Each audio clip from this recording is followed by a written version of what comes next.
be a part of. Yes, Mary, there we go. Oh, okay, all right. Do we have any takers? Because if we don't have any takers, it means I will come to you randomly and just ask you, what have you?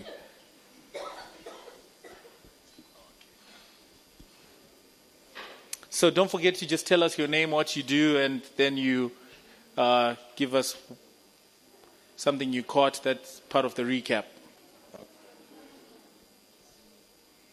1, 2, okay. Great. Good day to you all. My name is Tinotenda Shimananga. I'm a creative entrepreneur. So I'm into artist management. I do media, doing photography, videography, as well as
outside. So help me welcome one of the representatives from Stanbic. How long have you been doing this? 3 years. Okay. How many times have you presented? 2 times, right? 2 times. This is your third. Come on. Okay. Afternoon, everyone. Hey, why are you like this, guys? I think we are all for. Thank you so much, so profound, Arnold. My name is Janet. We look after enterprises, and what we call enterprises in other avenues, they are called SMEs. So we have a table outside there, and I'm hoping that everyone has visited that table. we are selling business accounts. And for those who have accounts with us already, that is a chance also for meet and mingle. And those who wish to have any financial and non-financial advice, we are out there, just engage us. Are they going to have a break, Arnold, at any point? Do you want them to have a break? Yes. Okay, thank you so much. So when you get a chance, please just visit the table. We'll be here today and tomorrow. Please just visit. We believe that the purpose of the bank is that Zimbabwe is our home and we drive their growth. So you are the growth and we drive Zimbabwe. Thank you so much.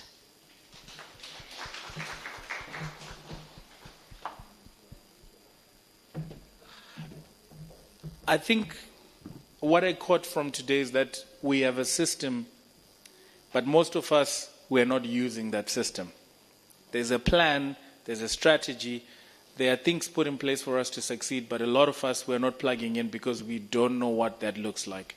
So the bank is here to help you, the bank is here to serve you. Go out there, plug in, and be part of that experience. Now, without wasting much of your time, we're going to jump straight into the next session, which is looking at the evolving creative landscape with special interest in how we can innovate approaches to fan engagement, artist development, and of course audience growth. And to help us with that conversation, I want to welcome my sister.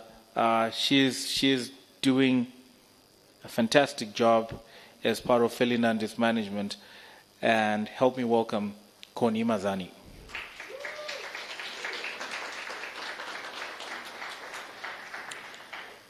And to also be part of that panel, I don't know if you have been just aware enough, I'm sure you've heard about Munch and Sip, right? Come on, have you heard about Munch and Sip? Yes! The person behind that and doing a fantastic job bringing all that together and building such a great movement around that and impacting the arts in such a cool and innovative way is Mandipa Masuku. Help her as she walks.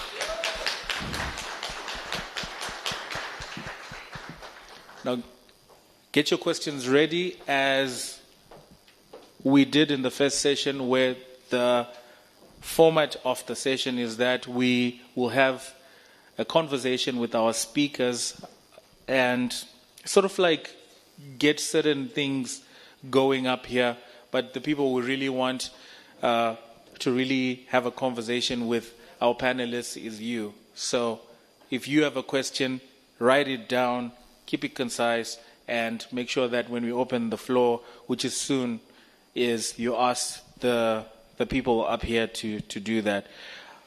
I'll start with you, Connie. We've seen since COVID a lot of growth and change within just the art space. And it should be interesting just being an artist manager, playing in the space, the current space now. I'm so fascinated of what that looks like right now, especially in the ever-changing, evolving space, which is now led by digital media and just being current, and everything is moving so fast. There must be a lot happening, or not a lot. I don't know. This is why I'm asking the question. What is the current state of the world that you occupy as an artist manager? Thank you, Arnold. Hello, everybody. You'll forgive me. I'm very comfortable behind the scenes. You know, this is not normal for me. So I'll try and articulate myself the best way I can. So this current space, to describe it in simple terms, I would say it's really a jungle, you know, and it's pretty much the survival of the fittest. You know, and as an artist manager working in Zimbabwe particularly, it's a hard space to navigate because I not only am the artist manager as a bracket, but I'm also her social media manager. I'm also her PR manager. I'm also her personal brand manager. I'm also her business manager. I'm also her schedule, and I'm doing her scheduling. I'm doing her bookings. I'm also babysitting her children. I'm doing a lot of things all in one. So it's a tricky space, I won't lie, but very fulfilling at the same time. We are working in a space where we have to compete a lot in a healthy way, of course. It's very cutthroat. If you don't actively engage, and if you don't actively keep people interested, best believe next week they've forgotten about you. So it's quite interesting.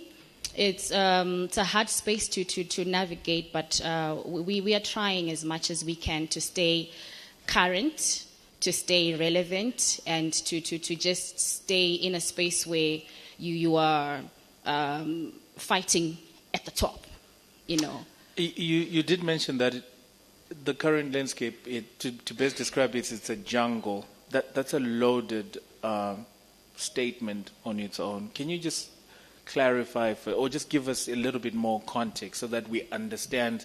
Is it the Amazon? Is it? You're trying to get me into trouble. What jungle is this? I see you. But okay, let me try simplify it. So Feli Nandi is a female musician, right? And that alone puts her at a disadvantage somewhat. It puts her in a space where she has to work 100 times more than her male counterparts, So just getting onto a poster with the big guns, I'll call it that, is somewhat a mission. You really have to work through the jungle to prove yourself worthy. It's not one of those easy missions where okay, she's a female. Maybe we've got 4 male artists, so maybe let's just add her. Let's just put the female quota. No. As a token. No. It's actually, you have to earn your space, and it's no joke. Did I simplify it? So that's I tried to play it safe. No. So this is also what I don't want us to do. I don't want us to simplify things, right? Because we're here so that we can get into the crux of things. So speak freely, right? All right. Okay. So maybe I'll try work with examples. Yes. Right. We love examples. So I could give a simple example, like when you're going to do like a show for an artist in Zimbabwe, it's very hard to get your own audience, your own supporters, fans in the space. So to achieve that, the amount of work you have to actually get into is what I'm referring to as it's jungle-like. Mm-hmm. The spaces we have to navigate and the spaces we have to force ourselves into, they're tight spaces. So imagine a situation where she's put out a poster. We have advertised it. Feli Nandi is at 7 Arts Theatre and all of that, and then only 5 people show up. Already what that does to your brand, it's a big dent, because the small jungle that Zim space is, it's easy for it to actually be a big dent in your career, to the point where you have to start all over again, starting to prove to people, actually, you know what, I did a show at the HICC and there was this, there was that. It's just a not fun space to navigate. My point being, it's all not easy. Mm-hmm. It's not a walk in the park. It's not something you wake up and you are now recognized as the biggest female artist in Zimbabwe. You're getting a NAMA recognition.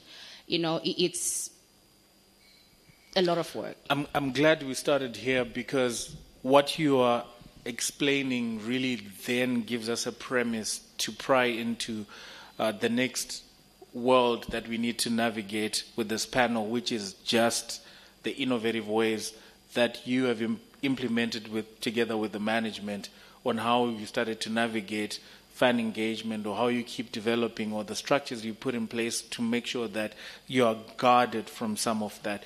Now, I'm going to come to you, Mandipa. I'm sure there's a cool story with Munch and Sip, and that's just the journey of building that to become what it is today. We could start from there, and you could just maybe take us through some of that journey. All right. Hi, guys. Thank you for having me on the stage.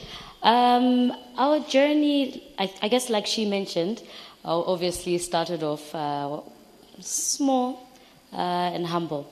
I think our first one being 6 years ago with 14 guests, and our last one 2 weeks ago having 4.8 guests. So it's a huge growth over the 6 years.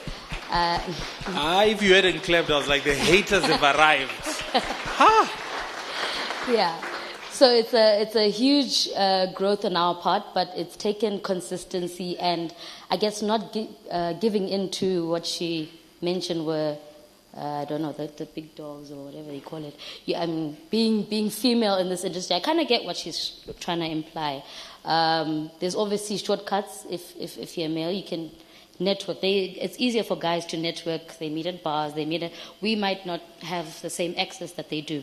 So that being said, there's obviously other avenues you could take where you go and you meet the musician. You know the story of the musicians that you work with. You know, I'm sure you know that Munch and Sip is actually to do with food, music, drink. You go and meet the people that actually have stalls at our events. You get to create a family with those people. And I like the topic that you've given us, which has to do with taking control of that space. And the way we've done so is by almost creating cliques, right? So you almost create, a need for people to attend Jacaranda, a need for people to attend Munch and Sip. And the way to create this is by having shared values with these people who come to our spaces. So those shared values, in our case, would be to do with food and to do with music, upcoming industries with that space. So that has been my journey thus far. 6 years, I think I'm always complaining that, we have so many employees, but I realize how many lives it changes. Just for one day's preparation, you're working with over 500 people. I know, especially for this event that's coming up, Tari, you can adhere to how many people are involved. Just my arriving in Harare yesterday, I think I've met 3 or 4 people from the team. That just shows how many people are involved, how many people are employed, how many jobs you're creating. It's not just one big party or one that we're creating. It really is business and entertainment and the arts industry. We love the party. Yes. All right. It's the best part. Whilst you're there, take us through some of the innovative strategies that you have implemented throughout the journey to make sure that you continue to grow and scale the event at the level at which you guys are scaling. Because I'm sure there are enough events that have the same essence, that have food, that have music, that have artists and all of that. But what are some of those innovative strategies and how did you guys approach that? So thank you for asking that one. We almost did stray, where we were now just doing fully music and just becoming like any other event. But because our mantra has always been food, this last one that we did, we introduced 2 stages. So we had one music stage and one food stage. On the music stage, we had an exchange of both international and local artists. I still believe it's one of the biggest stages we've had in the country, 30 meters long in Bulawayo City. And it was interesting to see that because while people really enjoy the music side, we saw people gravitating so much into the food stage. We hosted local chefs, I think Carl Joshua Nwe and Chef Cindy on the food stage, and I think we had a lot of involvement from different NGOs to see, many times, many events in Bulawayo City, it's really just that we're coming to party. But here's one way we get to learn something from it. So I think while Munch and Sip, people really do enjoy it, I think people have, over the years, learned from what experiences we've come out to share. What is it exactly at some point that made you, is it the environment, what made you just go with the grain at a certain point and just start to become we can just book an artist, host a DG, get the money and be out, right? What is it exactly that started to make you guys veer from what was your essence, which is food and music and creating a certain environment? So I answered this just not too long ago, actually. I did not grow up in Zimbabwe. So I almost feel like I'm getting an experience of a tourist, but I'm not a tourist. Diaspora kids always feel like they're floating. You're not British, but you're not Zimbabwean enough to be called Zimbabwe. So I get an experience of things that happen from Zim from different points of view. Most importantly, through my travels, I realized that you don't really get to hear about Zimbabwe, despite all the great things that actually are in Zimbabwe. For one, Manchester is not the only event we do. Through other events, we've been researching on different ingredients, different talents, different things that I think are exportable, but there's just no one doing it. But I realized the problem is not because no one's doing it. It's also, as a promoter myself, I have a mandate to respect musicians, but also to respect the needs of people who are experiencing the musicians, right? So the clients themselves. So we have to listen to the client and also to the musician, right? So that being said, we've got the ingredients, we've got the talent. Now we have to make them marketable to the consumer who's coming to experience that. So I saw that, okay, here's an opportunity to do that in Matebele land, which brings the next question is, why don't you do it in Harare? There's room in Matebele land to experience these things. So we've stayed there over the 6 years. We haven't really moved around because there's so much work to be done there. And the talent is obviously growing there. There's always room to introduce a new artist on stage. So yeah, there's so much work to be done there. And that's been our journey thus far.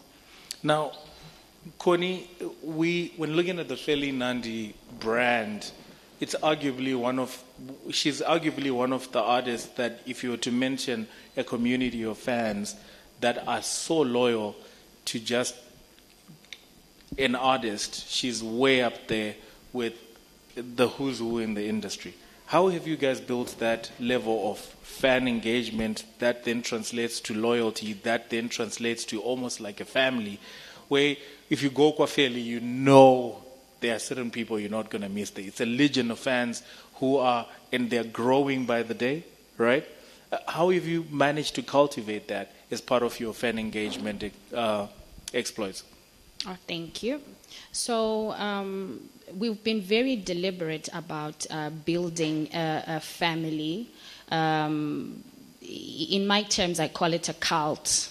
Like we've been trying our best from the beginning to actually deliberately and have the intention to say whatever message we're communicating, we are communicating that Feli Nandi is a mother of two.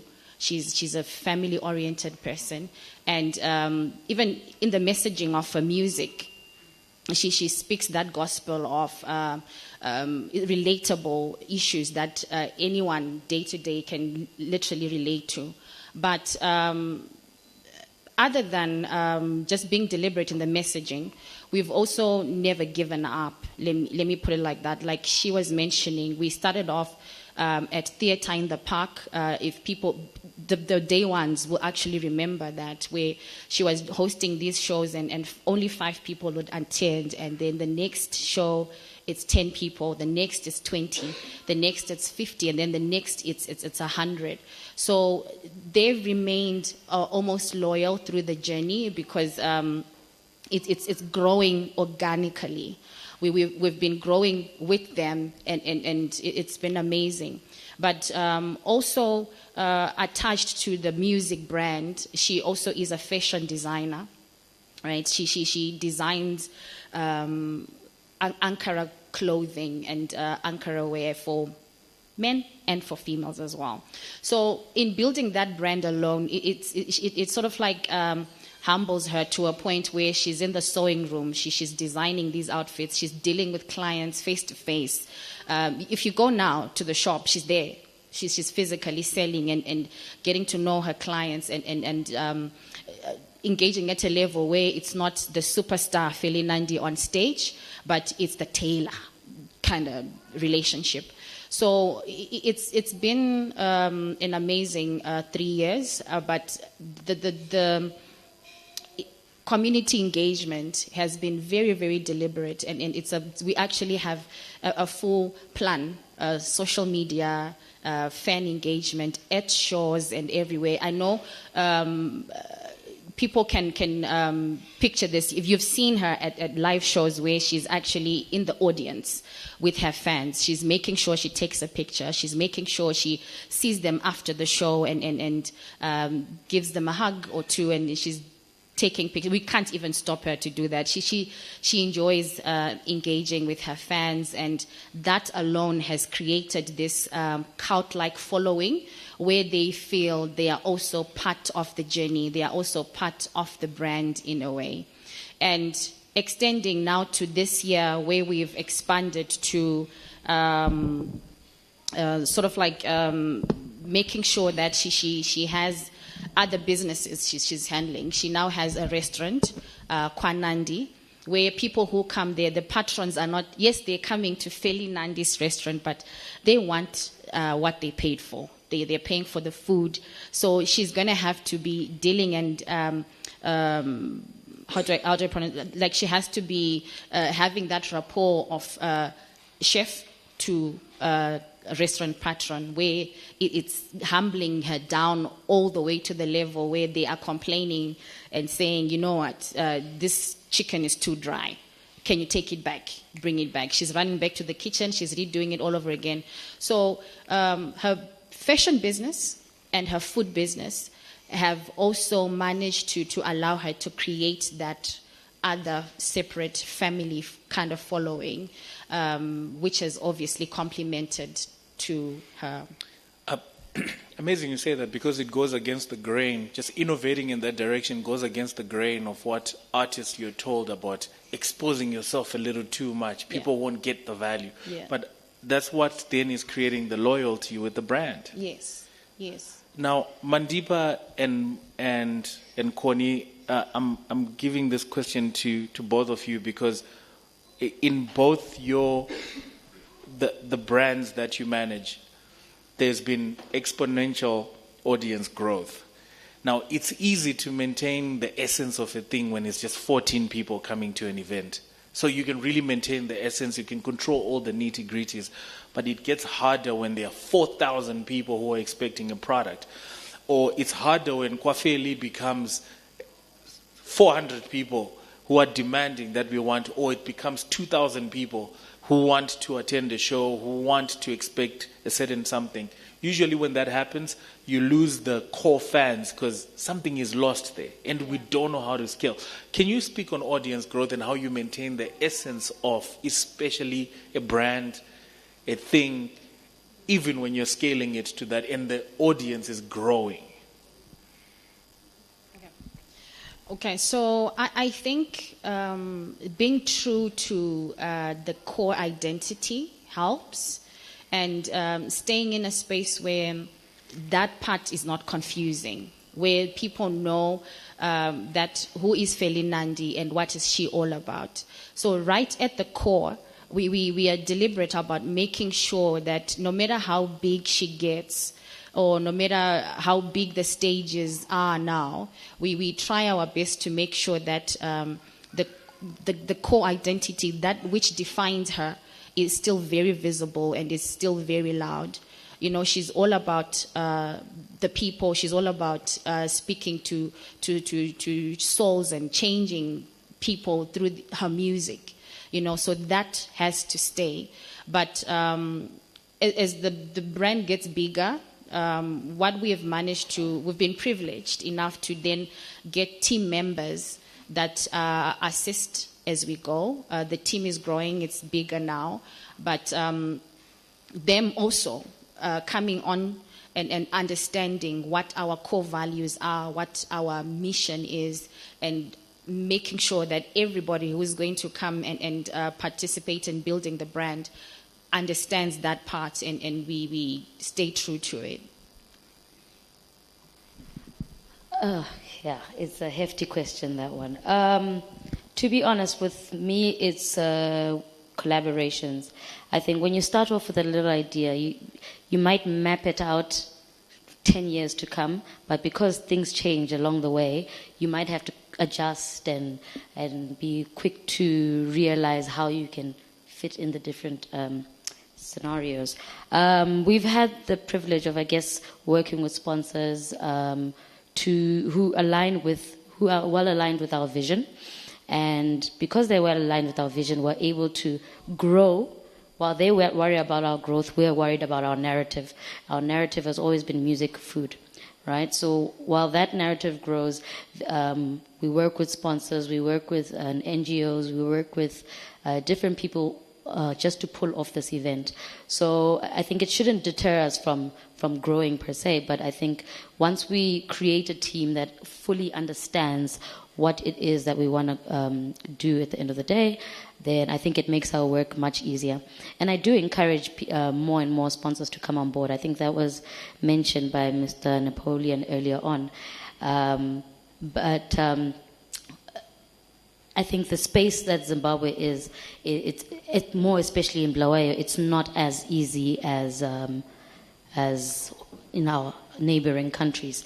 When we talk about working with, say, corporates, for example, in many times they're looking at the return on the investment, right? And if you're not able to fully define what the return on investment is, you might not be able to build a team big enough to push your vision forward. So it's a catch-22 with that. But I guess with the core people that are within the team, those pushing the music scene, those pushing the stage, those pushing the food, I think we're able to grow together to many certain points. And how have you guys built your fan community, especially around an event like Munch and Sip, where it's the people who attend are almost always constantly evolving, and but you've kept that core fan base. How has some of that? Is there extra engagement? How have you managed to do that? Like we were mentioning, when we create a clique, we are able to explain what our values are. Then people who understand the values always want to grow with you, right? We don't know everyone. We might know an odd 200 people. Those people who come know their fair share of 200 people, and so forth, so forth. So it keeps on adding to the family. We've stuck to our core values, but we've also adjusted. There is some wiggle room to understand that there's other factors that influence what we have to do. More so with the music. We actually started off as a food market, right? What? We started off as a food market with food stalls. All we did was food. She's nodding her head. I'm sure she was at our earlier. So this was 6 years ago, a little food market. People come, buy food, go home. Then we added a stage. People come, buy food, watch music. I'm sure that's when you added the other 14 people. Second one had 200, imagine. So we added a stage, and then it grew on. Then we started to say, guys, okay, we've got something going on. How can we best define it? Okay, we're doing food. Should we be specific on what type of food? Then we started saying, why is it when we get food applications, we get people wanting to do burgers? Let's ask them what actually Zimbabwean ingredients they know of, so that every store has a little touch of Zimbabwe. So when that applied, we then went to the music side to be like, okay, we get that here, and I'm a piano artist based in Bulawayo, but why wouldn't we just book an artist from Joburg who does amapiano? Why should we go with you? So then we started to look for musicians based in Bulawayo. So at first, we were a landing ground for local musicians in Bulawayo. But of course, I think we've exhausted every single musician based in Bulawayo. You've already booked MJ Sings? MJ was our first musician. He was our first musician in 2018, and he actually performed with us for the first 5 Manchester. So we fully worked with him. Getting exposure checks. Do you know what I mean? So we did our part for... I did hear that one. We did our part when it comes to working with local artists, working with local people within the food industry. And we were really trying to say, guys, while Munch and Sip could be like any other music festival where we have food stalls, let's write down what we need from these food stalls. Of course, over the years, because it kept on getting bigger and bigger, it became difficult to monitor. So with that becoming difficult to monitor, the music side and the alcohol side started growing faster than the food side. So like I was saying, you have to now keep on roping people, bringing people onto the team who understand what the vision is, to constantly check you, to be like, hey, guys, remember the music side, while it's great, it's growing faster than this side. Make sure there's balance, because that's our clique knows that we do food and music. So sticking to what our shared value is our most important. I'm sure you've answered this in many other ways, but just to make sure that I get you guys correctly, because there's so much pressure right now, especially as the world is becoming a global village. There's so much pressure that how can you have Munch and Sip and you don't have Amapiano, right? Or how can you have Felina and Amapiano, right? Or why wasn't she collaborated with this person? And there's that constant pressure to be part of the trend, because the trend. Plus, in quotes, right? How do you guys navigate some of that in just how you manage the brands that you have? I know but can you drill in deeper? We want to know. Give us the juice. Okay. So again, I'll take you back to maintaining that core branding, like staying true to your identity, and pushing with that to make you that money you're talking about.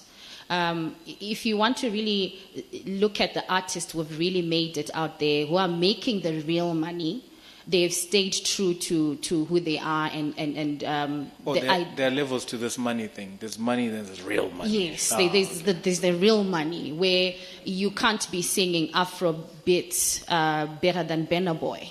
You know what I mean? You can't be singing Amapiano better than Amaporisa. You can, but the cult following that they move with, you can never compete with that, right? Look at my sister Shasha. She's blessed to actually be one of the pioneers of Amapiano, hey? And people actually don't talk about that enough, Kuti. The Amapiano movement, she is actually the queen of Amapiano, but she's Zimbabwean. So it's still fine if a female artist like Kim here decides to venture into that space, but she now needs to be conscious of the fact that she's going to compete in a space where Amapiano is branded as South African, right? So Feli Nandi going into the South African space, if she goes and sings Amapiano, she's competing with Nkosazana Daughter, she's competing with all the other bigger artists that have made it in that space. But if she goes there as Feli Nandi, with her conga drums and her mbira and her hosho shakers, and she stays true to her Zimbabwean brand, they might actually turn heads and say, oh, who's that? And what is she doing? This lady with these long dreadlocks, and she's jumping up and down, playing some conga drums. It gets people to actually pay some attention. Whereas it's she's really trying to do Amapiano. Oh, yeah. Yeah, So it was mentioned in the previous conversation, and I was like, we don't talk about it enough. Where, yes, you are a hip hop artist, perfectly fine. But what is it about hip hop that you're making Zimbabwean? What is it about it that you're making it very unique, so that you can enter the global space and be different and actually get people's attention? Because you are not going to be the next Kendrick Lamar if you're coming from Zimbabwe, but you're going to be the next Jah Praiser. I hope I don't get into trouble. No. It was really to when we're just looking at the pressure to be trendy, right? The pressure to be trendy catches on with everyone. Create your own trends. Be a creator of trends rather than a follower of trends. It's a longer journey. It's harder, obviously, but you know how we now have this tagline, Vaskana ve Marokwe, for Felice fashion brand. It's become a thing now where people come to her shows and they are wearing her Ankara wear and they have branded themselves as Vaskana Marokwe. Like when they, everywhere where they move, whether it's on TikTok, whether it's an actual event, you'll see at Jacaranda, the Vaskana Marokwe clan will be there representing, no doubt. So we think that's us creating a trend of sorts, rather than fighting to follow a trend. We've got a lot of local Zimbabwean original sounds. How about we improve on that and innovate and create it to be a bit more acceptable in the global space than to actually take music from other cultures and try to improve other cultures' music. We can start with our own. Okay. My answer is, I wouldn't call it pressure, right? I think we shun away from exchange simply because, yes, we've still got work to do within Zimbabwe. I don't see it as a bad thing to call in a South African artist who's doing well to come and put on a show in Zimbabwe and work with other artists and musicians that are already based here. In fact, if I was a musician and I had the opportunity to work with Maphorisa, I would jump on it. Like, why would I refuse to do that? There will be an opportunity where I get to work with Jacaranda, but here's one where I get to work with Maphorisa. And that I don't think that should be shunned. I don't think it's seen as pressure. If anything, what exchange does to you is it helps you learn.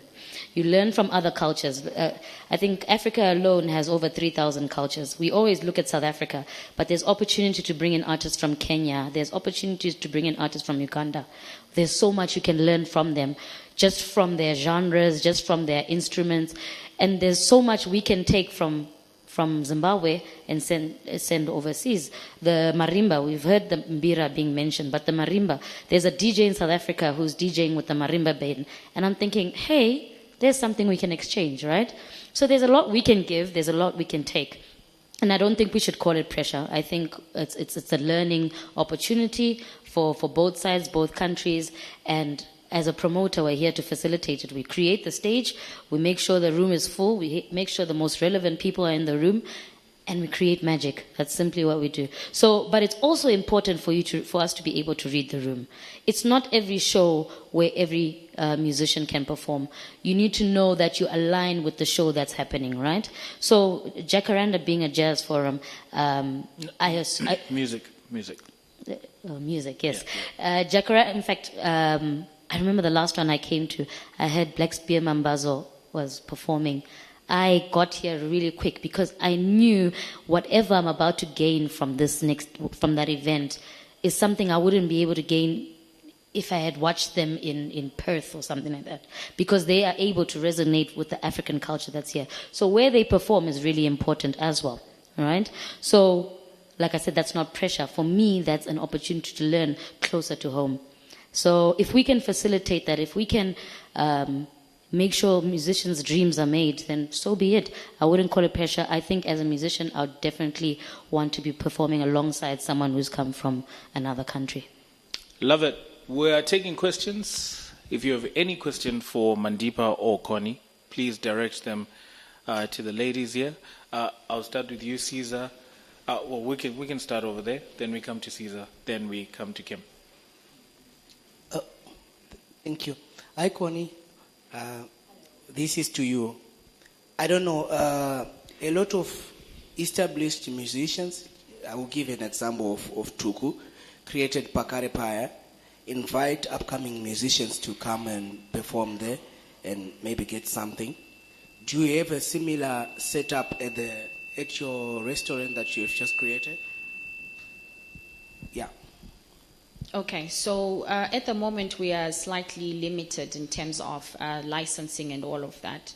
But when it comes to supporting emerging musicians, we do have artists come through to our shows to do curtain raising. we give you that platform to feed into her fan base and do a performance there. But at the moment at the restaurant, no, there's no stage there. It's just music from speakers because our license, unfortunately, doesn't allow us for live performances yet. Thank you. Question for you, Connie. I want to ask about the dynamics of balance and managing all of that. You talked about, Feli being in the kitchen and sewing and, being on stage, jumping congas and stuff. So where is the balance? I think, where is the element of self-care? Are you not concerned about burnout? I am right now. When you spoke like that, I was like, we don't want our star artists to burn out. Yeah. Right. What's your plan? Right. So on the contrary, it has actually given her some balance in the sense that she's not just waiting for me to book shows for her. It's the space for music here in Zimbabwe. Yes, it pays. It does pay a little, but it's not yet enough for where we say she can just do music only, and then she'll be able to take her kids through school and still, actually build a house for herself, So getting her to actually take advantage of her music and creating other side businesses is just so we make use of the influence that she now has and the impact that she has to make more money for her and for us to keep her busy. Because with music, how we do it, she doesn't really do anything when it comes to the music business side. She's recording in studio and she's performing on stage. So looking at the kind of person that she is, if she was just doing that alone, it wouldn't create a good balance for her.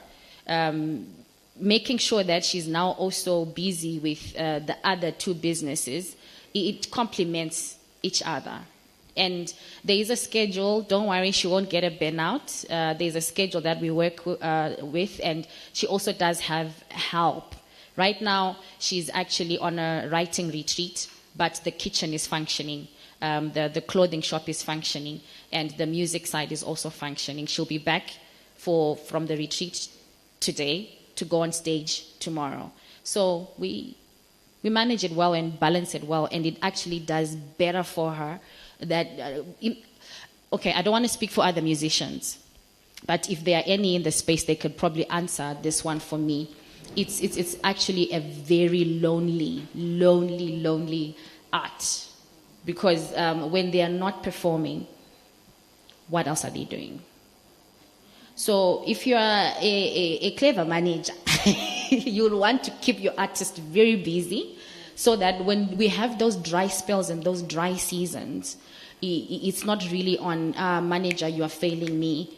It's okay, we are in winter, people are not booking shows as much as they usually do. She's still busy with the other businesses. Yeah. All right, thank you so much. My name is Kim Makumbe. I'm a singer-songwriter, and I have two questions. The first one I'll direct to both of you. So you did say, as women, we have to work 100 times more than our male counterparts, and that's very true. But what would you say is your secret sauce within your industries to, first of all, create your own tables, which is what you've clearly done, and how do you stay relevant on that table? And what would you say to upcoming artists or upcoming female brands within your spaces? What advice would you give them? My second question is then directed to you, Connie. So the first time I met Feli was years ago, just before she started her solo career. And everything she described is what's happening now. What does that look like from a manager's point of view, working with an artist's vision and, building it up to be something that actually then pays her bills or grows her up? What does that situation look like? Thank you. Mandipa, you can start with the first question. Oh, okay. All right. The first question, you were talking about women in the space and how harder we have to work, right? So how we've managed to deal with that one is understanding that it's at the end of the day, it's all music business, right? And I've always said this to Feli, and that yes, you are a woman, but you are an artist first before you are an activist for any women movement, right? We cannot go into the space as women expecting any favors. We cannot go into the space expecting to just get onto the Jacaranda poster because I'm a woman. No. Because at the end of the day, Stanbic, they want a report, and the promoter needs to cash in. They need to actually sell the tickets, right? So what are we doing as women, other than complaining that, oh my God, it's so tough and we're crying? This gets me into trouble all the time, but I will not tire when it comes to this. We actually have to do the work, ladies, and make a bankable product, right? Create a bankable product where they cannot ignore you. They have to put you on because they know, okay, we now have these other male artists on the bill, but Feli will come with her own crowd as well. Feli will sell us at least 1,000 tickets because she has these. She has her own community now, and not necessarily okay. Giving a sharp example, Winky D's fan base is not the same as Feli Nandi's fan base. So the people who would normally come to Feli Nandi's show, if she's put on that poster with Mkoma Winky D, it means the promoter is gaining something. He's now extending his ticket sales, so to speak. So no complaints, no crying, actual real work. Are you an activist or are you an artist? We can't do both. Or some can, but sometimes being an activist requires a certain skill and an actual skill set where you can be able to actually speak for women. It requires actual real knowledge and actually going to these schools and knowing what you're talking about if you're going to be an activist for women. So are you going to be shouting and complaining all the time? Or you're actually going to put in the work and sell tickets for the promoter? Mandiba, you want to take the same question? I mean, it's surrounded around the same answers. I think it's not ideal to introduce yourself as I'm a woman and I do this. You know what I mean? We're here to see the talent. We're here to see, as a promoter, like you said, to sell the tickets. And if I'm putting you on a lineup to fill a quota, then I haven't done justice to someone who's buying a ticket. So I think if you understand the relationship that you have with the musician, the promoter, the manager, then you definitely need to understand that it's nothing personal. It's really, we're here to sell talent. So that's about it. I love it. And the second question that was directed towards Connie? It was about the vision, right? So we how we do it with Feli every year, because that changes as well, hey? The artist vision, they are creatives. I'm also a creative. The vision can actually flip and change completely. But what we do is to always make sure that the business vision is aligned with the creative's vision. Because one day artists can wake up and say, actually, yes, I know you were pushing me as an Afrofusion artist, but actually now I want to do amapiano, right? What that does to the actual business plan, it's a complete shift. I have to sell it in a different way. So we always have to make sure that our visions are aligned. We do planning and we sit down, we write it down every year. We review it as we go. But every year we have a vision to say, okay, so last year, for example, we were saying we need to now get into the grassroots and perform everywhere else other than Harare, because Harare, we now have a loyal fan base. We are now okayish, but we are not known in Mutare, in Chinoi, in Kadoma, in everywhere else in them. So that was the vision, that was the plan, right? Now next, we've got that done. Where did we fail? What can we correct? Are we going back again and redoing that again? So planning and executing and staying true to the vision and to the plan, that has worked for us. Hi everyone, I'm Noni from Inkutugazi magazine, and my question is for both of you. Nowadays, people have social media, right? And people can comment all sorts of things on your posts. How do you differentiate between constructive criticism and someone just being a troll? How do you differentiate the two? I'll start. In my experience, when you do an event, right? The people that experience it can actually redefine what you think you're doing for you. So while we might be about food and music, whoever's experienced the event, or the musician in this case, has a different definition of what your product is. I think it's important to take the opportunity to, depending on how bad the comment is, to explain and to communicate what your actual vision is. Because your vision will not be understood through Instagram posts. It will not be understood through all your content. It will actually be understood through one-on-one conversations. I see you mentioned that Felinandi has a restaurant. She does sewing, so she does have an opportunity to interact with her client base. The same doesn't apply for us. We just have a group of likes and a group of people who understand that. We actually now designed a WhatsApp bot, right, that allows us to sell tickets through, where we now have names of people, and we're actually able to categorize that and communicate with people through the WhatsApp bot. Like, okay, here's this age group. What does this age group look like they like to hear or like to eat or stuff like that? You're able to then communicate to that specific client base depending on their likes and their needs.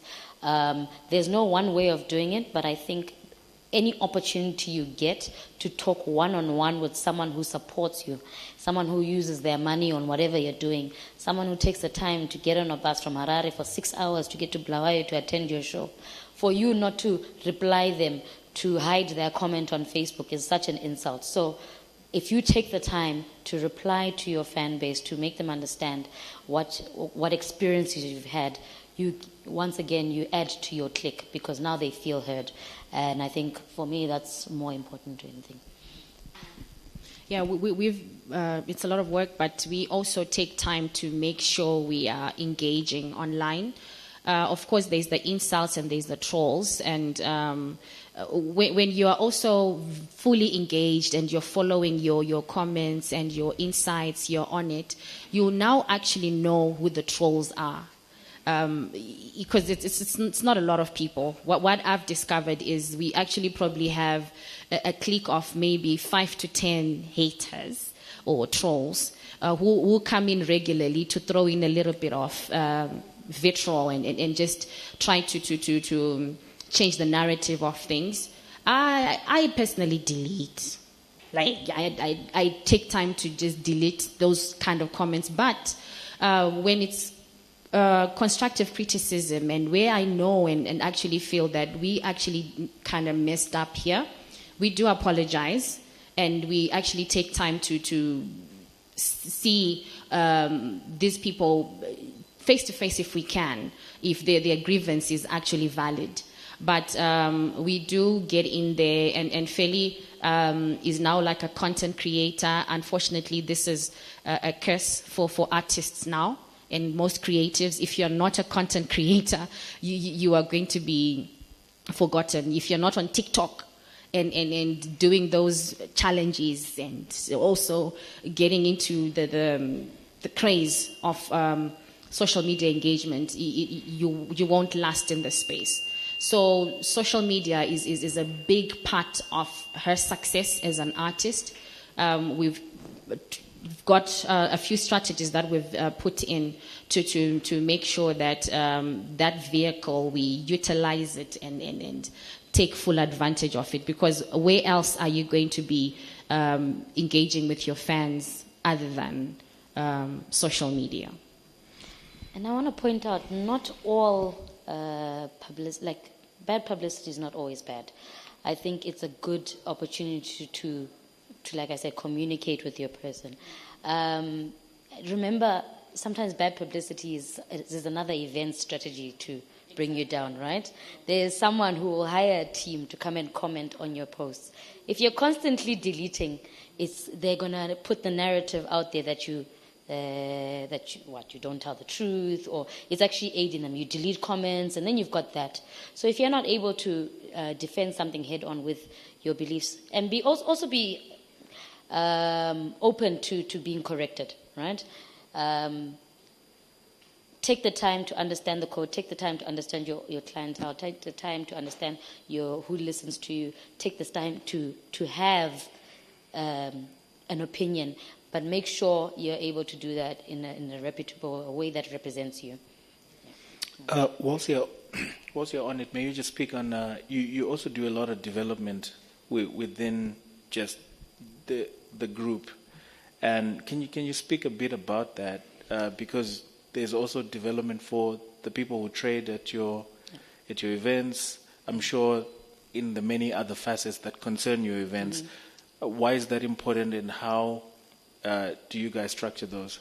Okay, so you're speaking about the Traders Workshop. So we designed the Traders Workshop, which is a build-up to the Munch and Sip. So basically, where we work with all the traders who are going to work towards making that one day very special.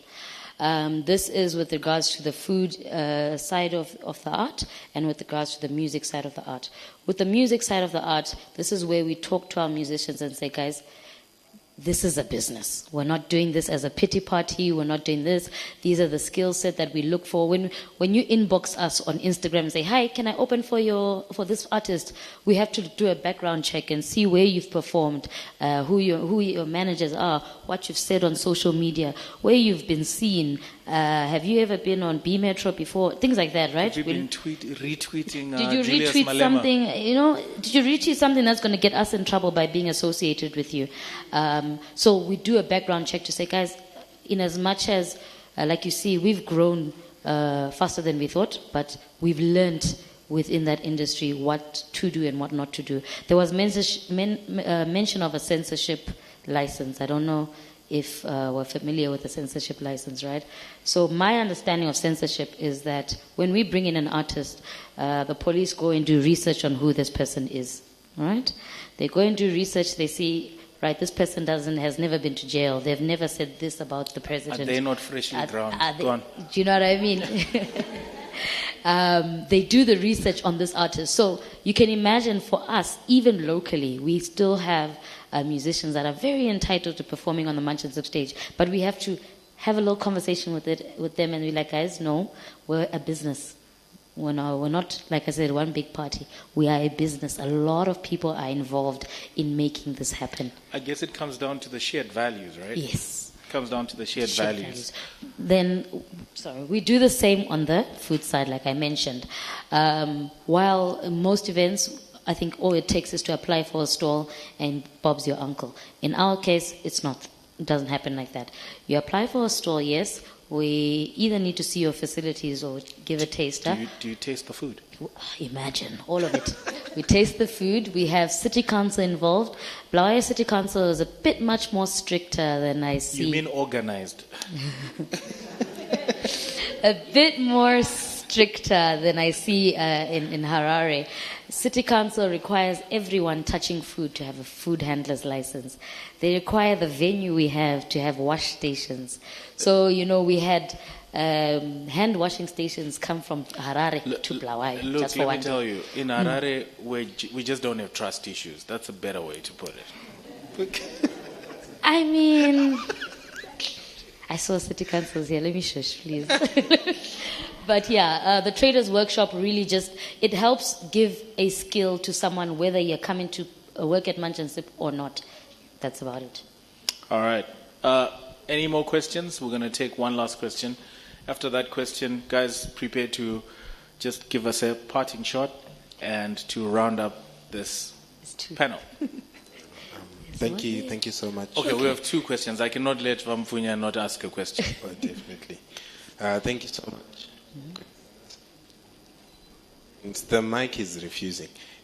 So my question to you as well is that, firstly, how do you manage up and coming musicians?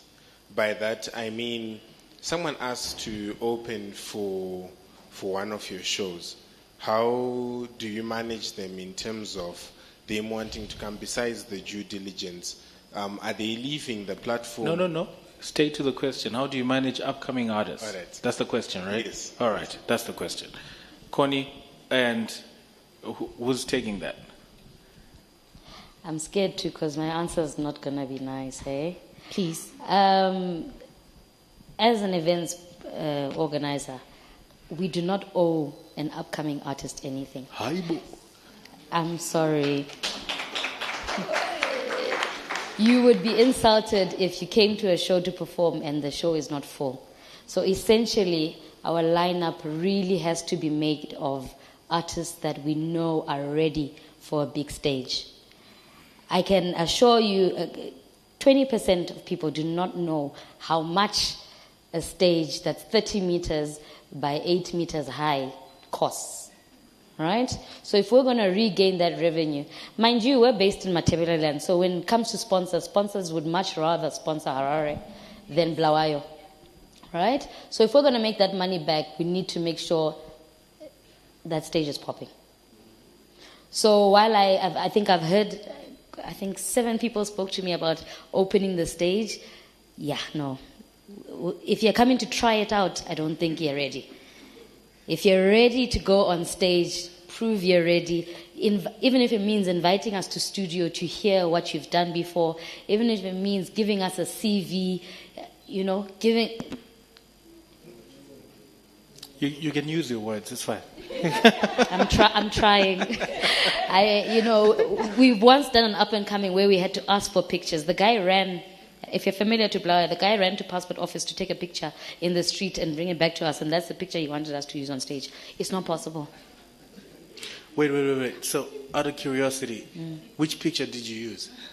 We didn't use him.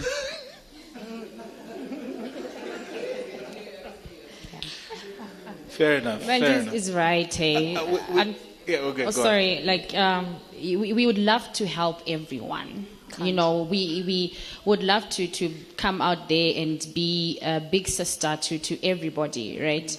But like I mentioned before, there's different skill sets and strengths to this building each other up thing. Feli has benefited from her bigger brothers. She's opened up for Komaja Praiser quite a few times, and I know and understand what that does to an artist's brand, right? So if you've noticed, most of the big artists, they move with one particular emerging artist that they are actively grooming and actively working with, and that artist then becomes their sort of like main curtain raiser up until a point where they are no longer curtain raiser, and then they move to the next one. It's more helpful that way, and it's more impactful that way. So we do get a lot of requests, but unfortunately, we only have a few shows at a time, and we can only help so many, Vamfunya will be our last question. Then, ladies, we wrap it up. Okay. All right. Thanks very much. I think first of all, I'd like to congratulate both of you. This is as professional as you're going to get in the business of music and the business of arts anywhere in the world. So well done. Thank you, sir. Yeah.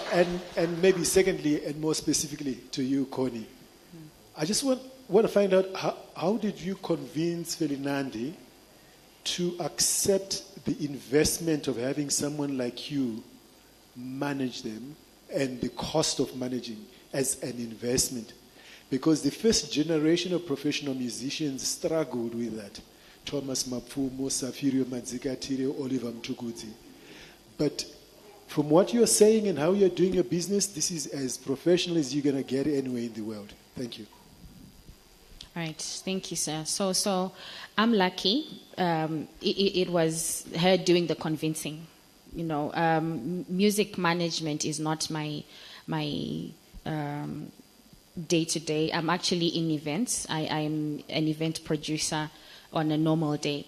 But we had a relationship before where I did mention she was like my designer and my tailor. She made this. I look nice. Right.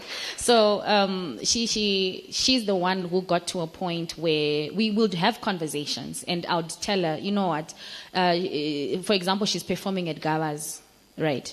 And I'm telling her, do not sing covers. You are no longer at that level where you are singing other people's music. You shouldn't do this. Like, I saw the invoice you sent for this other client. It was supposed to be like this, supposed like that. So it grew from that kind of a relationship where she finally then said, you know what? How about you just do it formally, you know? And I got into that space with her when she wanted me to do it. So it was a little easier for me to then come in and be bossy and boss her around, because she wanted me on the bill and not the other way around. So I think also sometimes, just now speaking in general, as a manager, if you prove yourself to your artist, because again, it's not charity, like this is business, right? As a manager, if you prove yourself to your artist, they'll get to a point where they trust you with such decisions. They'll get to a point where they know, okay, I can trust Connie to go and negotiate an ambassadorship deal with the EU on my behalf. I can trust it to do that. So I think it's about getting to that level where the trust is in equilibrium, maybe. Wasn't that awesome?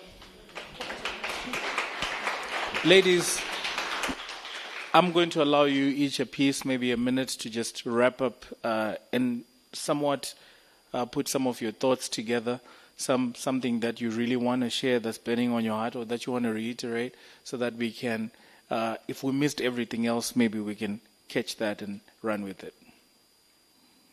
Eeny, meeny, miny, more. Okay, I'm enjoying this so much, you know, and I think 1 hour was not enough, but I'll try. Summarize. So every chance I get, and if I get an audience, I always try to talk about this, and hopefully it gets to the right people. You know, as artists and creatives in Zimbabwe, we have, I mean, the talent here in Zimbabwe is amazing. We've got the most talented people I've actually experienced anywhere, right? But we lack the right support. You know, I know it's been said, and there's been memorandums, and there's been conferences and seminars and policies and all of that. It's fine. But actual, real, tangible support, where we are in a situation where we have one of the biggest and greatest artists in Zimbabwe still failing to break out into the international space. You know, it's not because they're doing something wrong or they don't know how to do it or whatever, but it's just simply because they actually don't have the support from the governing bodies and the powers that be. You know, throwing a little bit of cash here and there and giving us a show and giving us a gala to perform at and etc. is not support, but actually actively going into spaces where, I mean, how many embassies are represented here in Zimbabwe?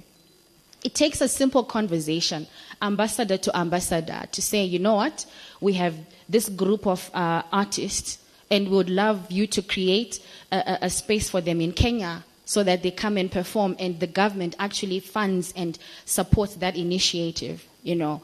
Actual, real, tangible support, if you hear what I'm saying. We can do memorandums, and I'm sure there's chunks and chunks of them is Director Napoleon still here? No. I'm sure there's a lot of them in their offices, but take us to spaces where you are actually having these conversations on our behalf, you know. We've performed in Germany, for example. It should have been easy for the Zimbabwean consulate in Germany to at least come and meet the Zimbabwean artist that's in Germany, you know.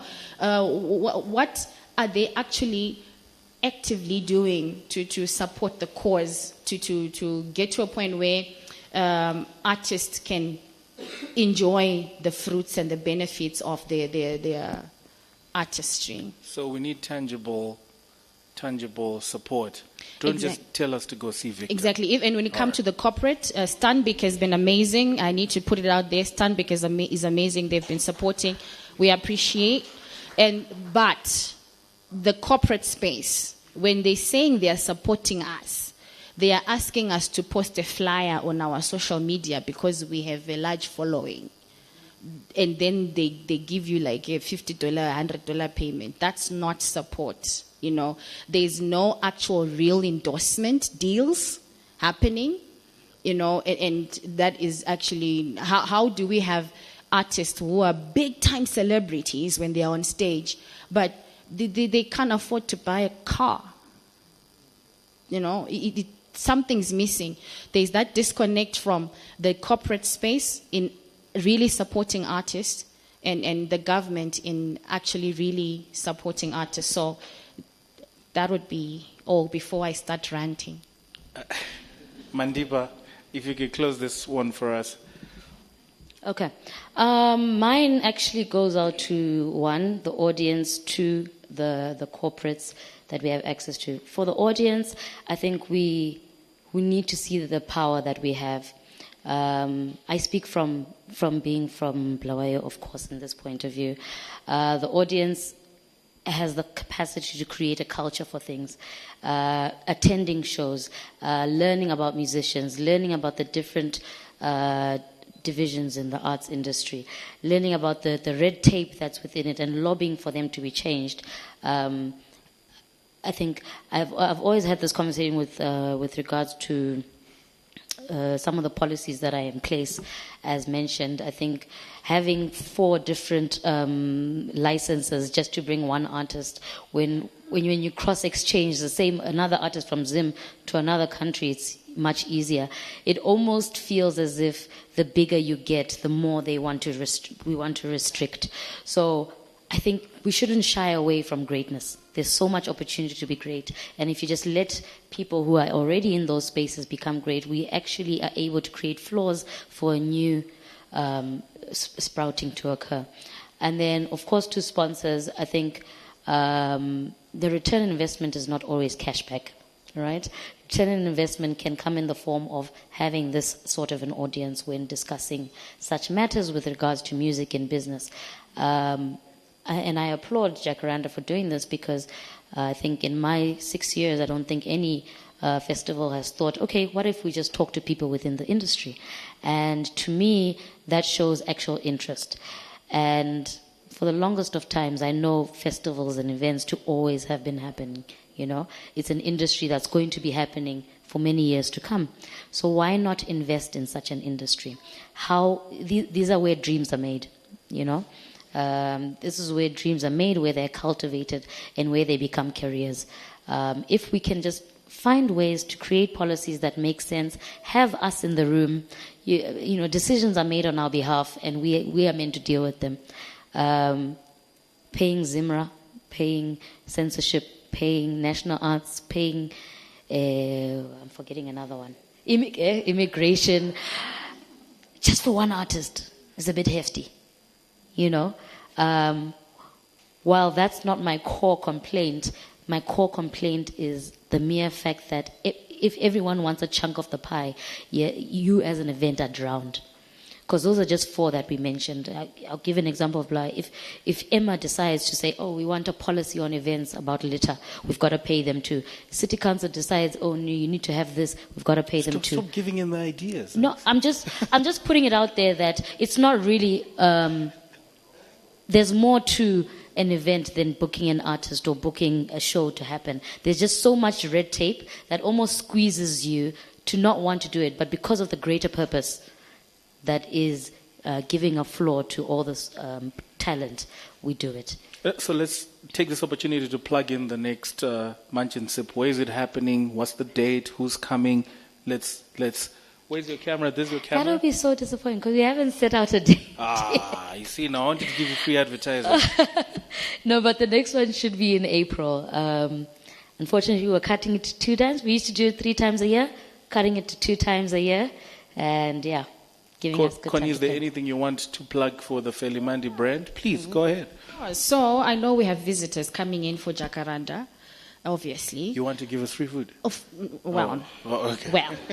But just know we have an African traditional food restaurant. We serve amazing Zimbabwean cuisine. Please come through and have a taste. And I mean, Felinandi will be serving you, you know.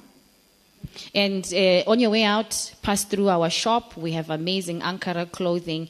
Come through to the festival on Saturday, actually branded. Bakomana nevasikana veMorocco, you know. My tourists in Morocco. Exactly. Okay. Exactly. Thank you so much, guys. You're It's welcome. been amazing. Connie and Mandipa. Thank you so much, guys. We appreciate you. I hope you're going to stick around so that after the session, the coming session, we can network with you, ask you more questions, get business cards, make sure we plug into what you guys are doing. All right. Give a round of applause to Connie and Mandipa one more time. We're going to dive straight into the next panel, and the next panel is one that I'm super excited about because it is an area of interest and something that I enjoy the most. It's about creative ecosystems with a special look on music festivals and live events with the insight on the festival and live music industry, including best practices for artists and promoters to maximize the impact of live performances. Now, this panel, we were supposed to have Mantwa from Joy of Jazz, South Africa, Sipho Dlamini, also from Joy of Jazz, and a representative from Luju Festival in Eswatini, but unfortunately they couldn't make it for this one. But we have one of my favorite people in the whole wide world. He doesn't know it. That's how much I enjoy his festival. His name is Gus Lebreton. Please put your hands together as he walks to the stage, and because we don't have the other participants, we are going to make it a fireside chat, have a conversation with him around just the music festival and the live music space and some of the insight into the live music industry, best practices, the works. So thank you so much, Gus. It's so weird to just tell you you're my favorite person like that, but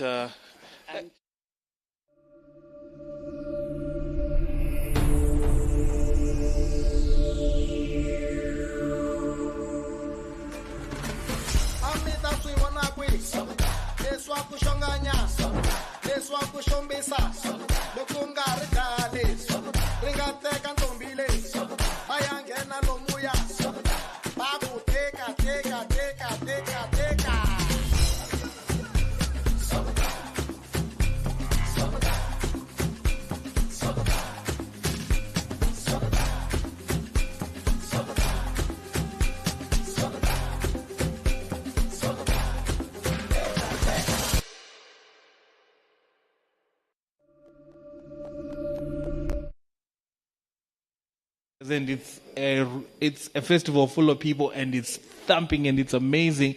I'm like, this is just an incredible experience. Now, before we get into best practices and stuff like that, you have to tell me the story of Miombo. It should be fascinating. Like, how would you host such a festival privately with friends of mine and not tell me? Well, yeah, okay. I think I'm probably not the optimal person to be talking at a music business conference because I'm not really in the music business. I am personally a musician, and for me, starting this festival was about promoting music and trying to create opportunities and space for musicians to get together. Obviously, because I'm a musician, I'm also friends with a lot of musicians. And so it was really, I think there were two objectives for me. One was to create a platform for, because I felt that they just, this was 2011 when we conceived it. And I felt that there was not enough opportunities for Zimbabwean musicians to come together. And I think I think Miombo over the years has become probably the single biggest gathering of Zimbabwe, because there's only Zimbabwean bands. And I mean, I think this year we had like 180 musicians. Out of a crowd of 800 or 900 people, 180 of them are actually performing there. And there's probably another 100 or so musicians who are not performing there. I always try to really make it a musician-friendly event. I usually don't tell everyone, but I usually give free tickets to musicians who are not performing to encourage them. Oh, that's a bummer. Okay. Don't publicize that. Turns out there's a lot of musicians in Zimbabwe. So that was the first thing. And the second thing that I was really wanting to do was to create this culture of camping, of going to stay at a venue over the course of a 2 or 3 day festival. Because that creates a vibe, that creates an atmosphere. And if you go to a festival overseas, it's very normal for people to stay on site for the duration of the festival. And I think until Miombo Magic started, I don't think anyone had ever done that in Zimbabwe. Maybe like a one-off event or something. I certainly never heard of it.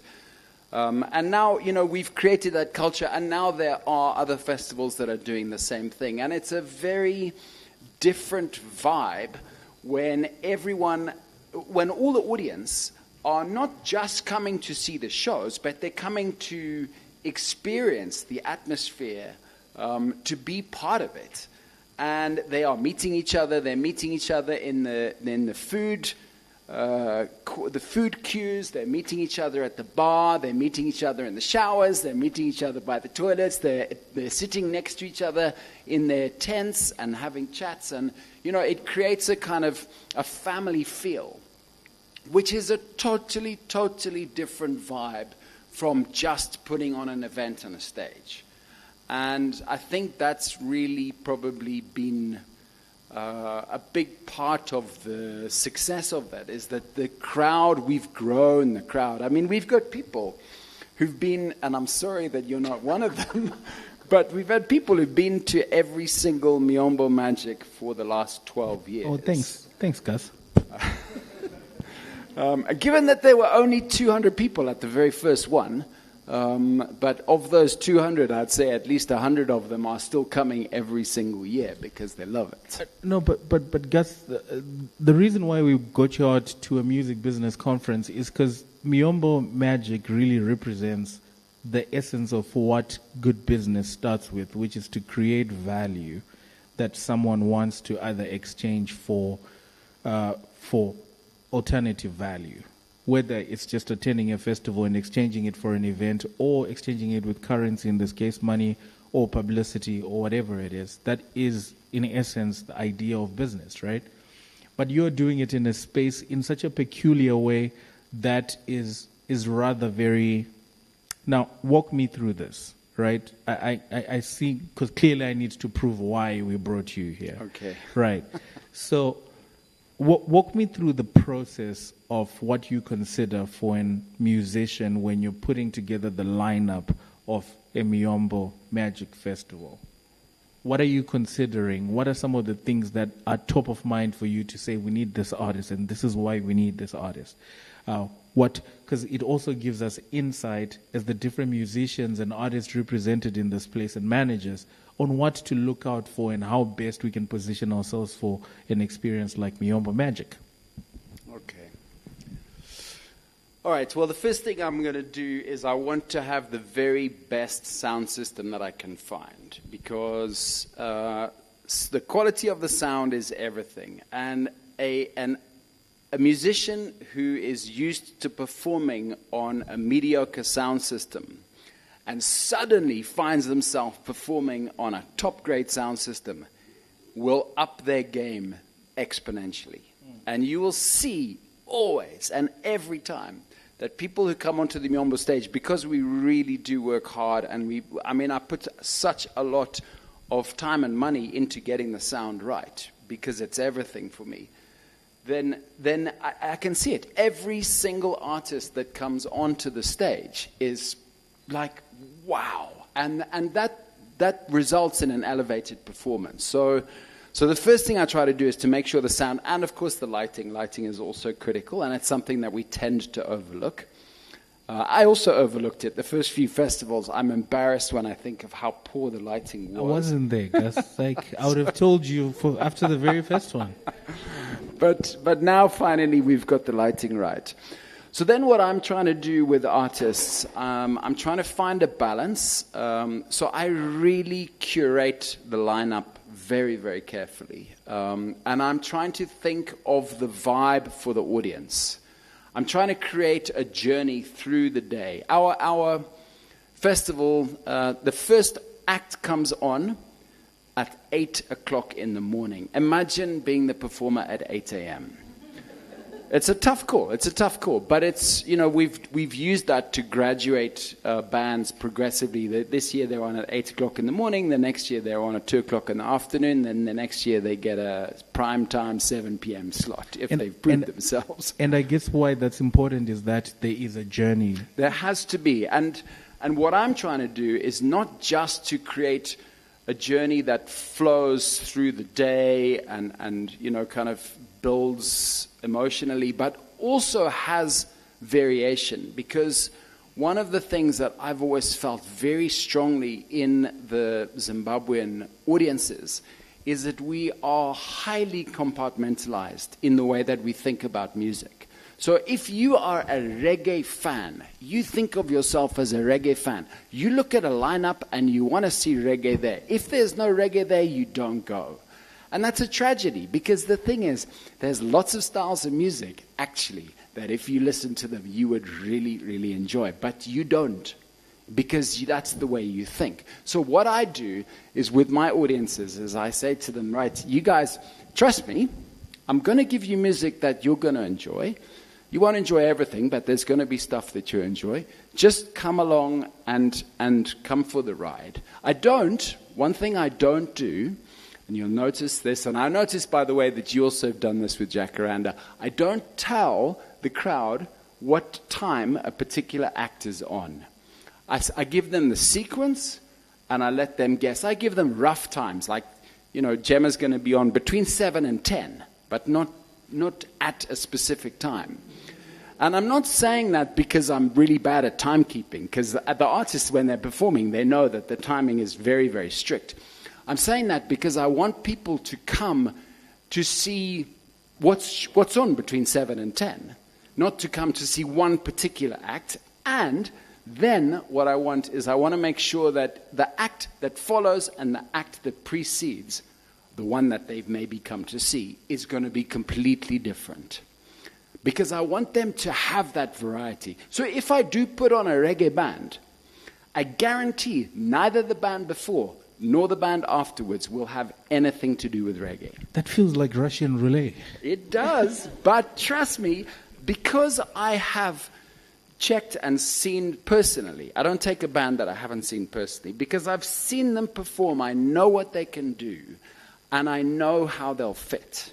And don't ask me, there's no science in it. I'm not a scientist in kind of music. I'm not matching beats per minute or, I'm just saying, I know that I feel that after that band, if that band came on, that would be a nice progression. I would like that. And so I'm ready to listen to that band. And I put it on. Occasionally I do get it wrong. There's no question. I mean, it's never perfect. But most of the time I think it feels, and people are, they're empathetic. They're enjoying the journey. They've also come with an open mind. Gus, there's a conversation you spoke about that you have with your audience. Well, you don't physically have it, or maybe you do, and I'm about to find out, which is that, trust me, I will curate the best vibe, that I have your best interests at heart, right? To me, that sounds like great marketing or great PR. Now, from a festival standpoint, how does that conversation work? And if you could give us insights to how, over the years, you've developed the language to have that conversation with your audience, new audience, and the initial 200 who were at the first one. Okay, let me just appeal appear to shy away from answering that question because I just need to give you a bit of context, which is how I've built the audience and curated the audience. And this speaks to the complaint that you gave me right at the beginning, which is you've never seen an advert for Miombo Magic. But there's a reason for that. So first of all, I've never sought to make Miombo Magic the biggest festival it can be. I've always sought to make it the best festival it can be, but I've deliberately limited the size. Because the venue itself is a limited size. So, I mean, I don't want it to be overcrowded. I don't want people to have an unpleasant experience because there's just too many people there. That's a big part of it. But it's also because I feel that I don't want the audience to get beyond the stage where they feel like they are part of a family or part of a tribe, let's say. That's the kind of the Miombo tribe. So the way I do it, this is how you get onto the list. When I start to prepare for the next festival. Wait, let me just get my notes. It's very simple. I go to the list of all the people that came to the festival last year, and I send them a WhatsApp and I say, hey guys, we're doing it again. And these are the dates. And that's it. I don't tell anybody else. Now they will tell their friends who didn't come. So, but the point is, it's family. We're keeping it as a big extended family. So everyone that comes is a friend or a friend of a friend or a friend of a friend. And the thing is, if I've got an audience of 600 people, let's say it's 600 people, and of the 600, and I'm not trying to grow it, so last year was 600, next year will be 600. Of the 600 that come this year, 400 of them will come again next year. So I've got 400, 2/3 of my audience have already been to Miombo. So they already know the vibe. They already understand. They know what to expect. They're excited about it. They're ready for it. The other 1/3, those are the new festival goers, are almost entirely friends of those ones. So they're coming with other people that already know. So I'm building an audience in a very carefully curated manner. And the reason I'm doing that is because I want everyone to come with the right vibe, that they're ready for it, they understand it, and they don't have expectations that are destined not to be met. When you were explaining that, do you see why now we called you to a music business conference? I mean, it's definitely not the normal way of doing it. Because normally, I mean, I spoke to a festival. There's a festival in Juliusdale that's happening I think in a couple of weeks' time, called Nyamazi, or the area is called Nyamazi. So the guy who's organizing that festival, it's for the first time he's doing it now, and he phoned me up in about January this year, and he said, hey Gus, I got your number from someone. I'm trying to set up a music festival. I want to do it the same way you do it. I want to have people camping out, and I've got a beautiful place in Juliusdale, but I don't know anything about it. So I said to him, the first thing I said is, come to my festival. So I gave him a free ticket, and I said, come to Miombo, because you actually need to see what a festival like this is. And then he came, and then I sat with him, and I said, what is your objective for the festival? And he said, well, my objective is to make money. And I said to him, my friend, sorry. As soon as he said that, I'm like, well, I don't know how much luck. And he said to me, his words were, I want the audience that you've got here. That's the audience I want. And I said to him, the reason the audience that I've got here is here, and I have been able to build them up, is because it's never been my objective to maximize revenue. I've built a great brand. And I have been able, over the years, to increase the ticket prices. You know, Miombo is probably the only festival in Zimbabwe where we don't have corporate sponsors. And I'm not dissing the role of corporate sponsors, because you guys are incredibly important to supporting the creative arts in this country.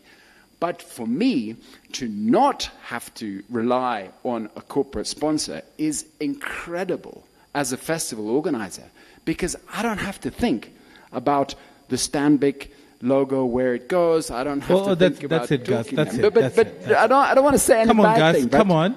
But I'm just saying, so because I have not had that objective. Wait, Gus. I just want to see if the Stanbic logo is looking great. Okay, it is. All right.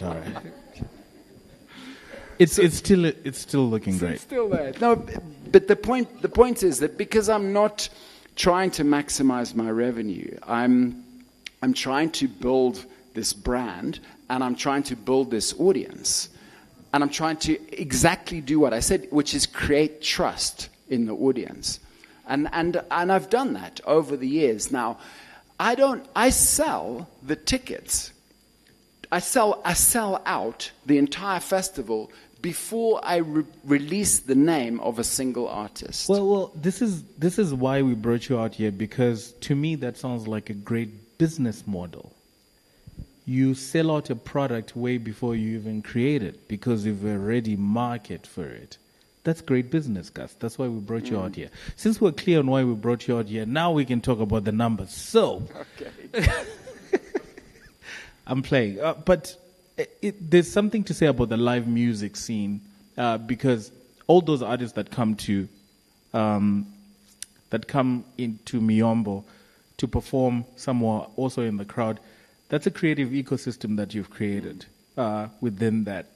Tell me some of the pillars that govern how you then manage all those artists within that ecosystem in terms of just the opportunities, Well, the first thing is that because I myself am or used to be a performing musician, I'm not anymore, I take the welfare of the artists as highest priority. So I do everything I can to give them an amazing festival experience. Give us an example of what some of that looks like. So I provide them, I have, obviously there's food for the public, but behind the scenes, I've got a kitchen that is just serving the artists. And as long as the artists are at the festival, they can have a meal at that kitchen. It doesn't cost me much to provide one artist with one meal. And if the artist's there for the whole 3 days, even if they only perform for 1 hour, but they stay for the whole 3 days, I'm trying to encourage them to stay for the duration of the festival, to become part of the ecosystem, to network with everyone else, etc., etc. So I provide them with free accommodation on site for the whole time. I provide them with free food the whole time. I provide them with drinks the whole time they're there. So first of all, I'm trying to look after them. Secondly, when I recognize that I get applications from probably 3 times as many artists to perform at Miyombo as I can accommodate. I can accommodate around 30 to 35 bands, as I said, about 180 to up to 200 artists over the 3 days. So it's Friday afternoon, all day Saturday, and most of the Sunday up to late afternoon.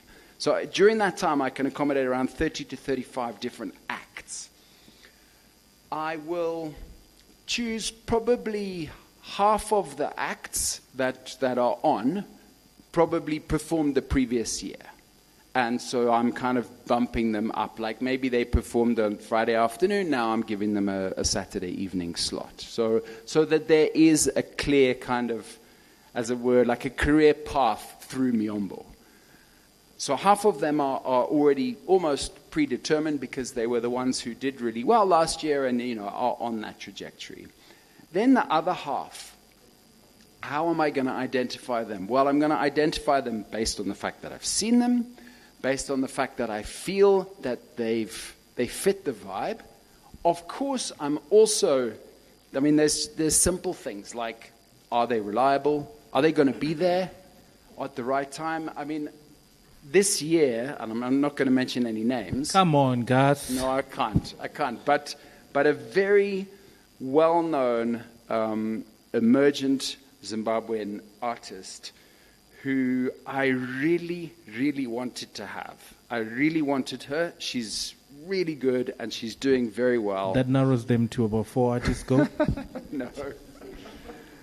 And last year, I was involved in another festival And she was booked to play at that festival. And the day before she was supposed to play at that festival, she dropped out. And the reason she dropped out was because she got a higher paying gig somewhere else. That narrows them to two. Go. And so she didn't. So she was on all the posters and the advertising for this festival, and she didn't show up. So when she came to apply to Miombo, I said to her, "I'm really sorry. I want to take you, but you have showed that you are not reliable, and I can't put the risk. I can't take the risk that you don't turn up to my festival." You know, I've never, ever, ever in 12 years, never had a band that has agreed to perform and then failed to show up. That's never, ever, ever happened. And I don't want it to happen. So I'm being sincere, but I'm also trying to give her the message that she can't do that. You know, she has to be reliable. And I know that message got through because I've now heard from her and from her manager and from other people working with her that she is now going out of her way to be super reliable. So I'm confident that the lesson was learned, and I'm confident that she will be on stage next year. Are you sure you just don't want to give us the juice? No, I don't. but this is not a gossip show. But I think this is a good place. This is a good place for us to just understand if I'm an artist and a musician and I want to perform at Miombo, how do I apply for that? Okay, well that's where I'm. So let me be honest that one of the other reasons why I've been quite averse to publicity, and this with the previous guys were talking about this. When you make a lot of publicity, you attract a lot of attention, and that attention often isn't very helpful.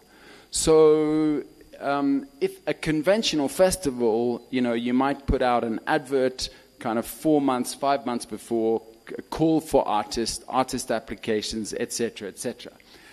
I don't need to advertise anything in Miombo because I sell out anyway. So I don't have a need to advertise, and it's not helpful because as soon as I do start advertising, it changes the dynamic. So the downside of that is that, of course, is that a lot of artists don't know how to get hold of me. And I'm sorry, and I apologize to all of you for that. But the truth is that when I have 35 bands a year performing at Miombo, it means every single one of those knows how to get hold of me. And probably all of you know at least one of them. So if you really wanted to, you could get hold of me. So my feeling, I don't actually feel that guilty about it. You know, when an artist comes to me and says, "Hey, I really wanted to perform at your festival, but I couldn't find you," I'm like, "Dude, you just didn't look hard enough." No, but what's the politically correct answer that you give them in the moment?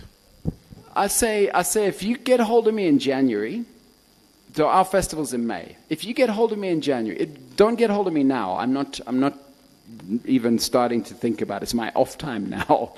But if you get hold of me in January, and I am able, if I've never seen you before, I am able to come and see you perform live within the next sort of 2 months. If I can't see you, I can't put you on the stage. But if I can see you perform live within the next 2 months, so in other words, you are a regularly performing artist, and I can see you, and then I think that you fit the vibe, and I've done my due diligence on you, as you heard being described already, that you know that you're serious and that you're reliable and all the rest of it. And I've got a space, then you're in. If you come to me, and this happens a lot, I get artists literally a week before Miombo goes on, contacting me and saying, "Hey, just heard about your festival, really want a slot." I'm like, my friend, by middle of March, all the places are full. And I've got a waiting list. I have a waiting list of bands every year. And it goes, you know, I mean, things happen. And like, you know, 2 weeks before, 3 weeks before the show, someone says, "Oh, my grandmother's about to die and I can't be there." That's fine, you know, that's fine. Then I've got someone on the waiting list and they're all ready to go. As I said, because I don't advertise the lineup until a week before, by which time I've already sold out. I don't advertise the lineup because those things always happen, and because I don't need to advertise the lineup. His name is Gus, and he's ready to answer any of your questions. I'm opening the floor right now. If you've got a question for Gus, please keep it short. Let's have fun with it. But Gus, you know what? Let's ask Gus some questions. Tari's at the back. She's got a question.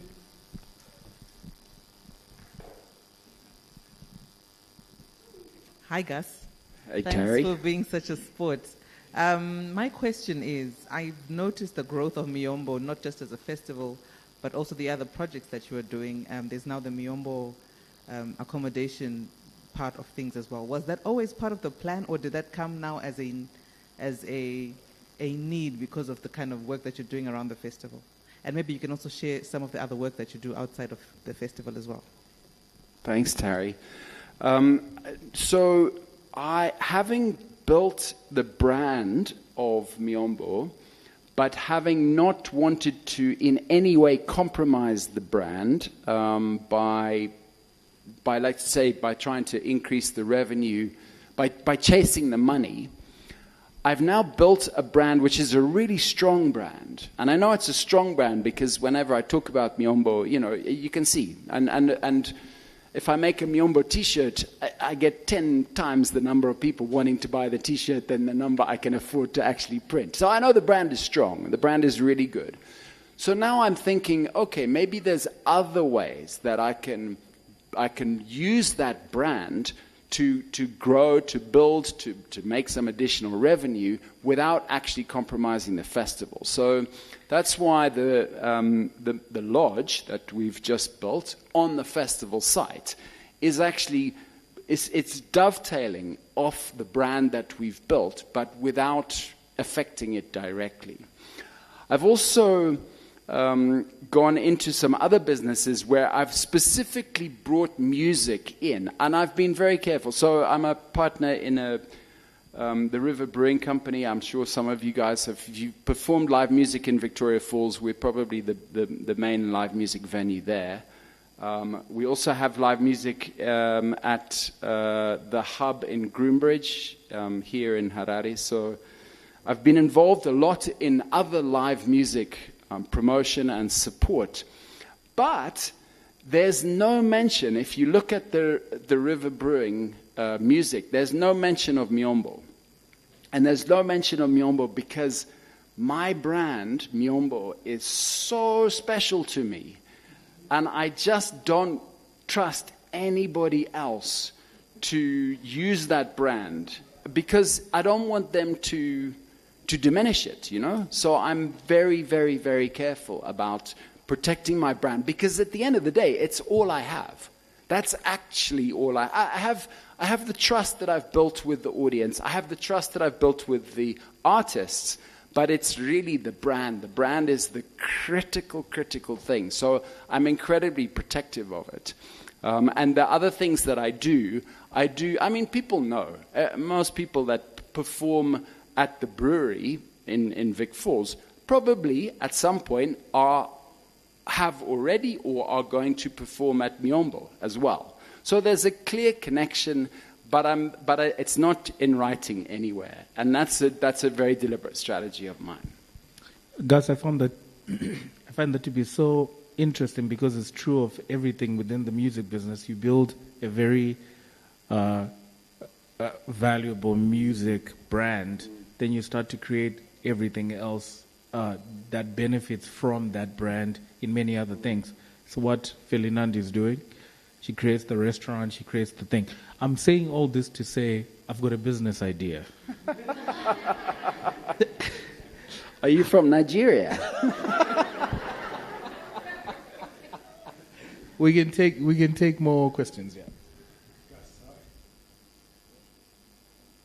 Hi, Gus.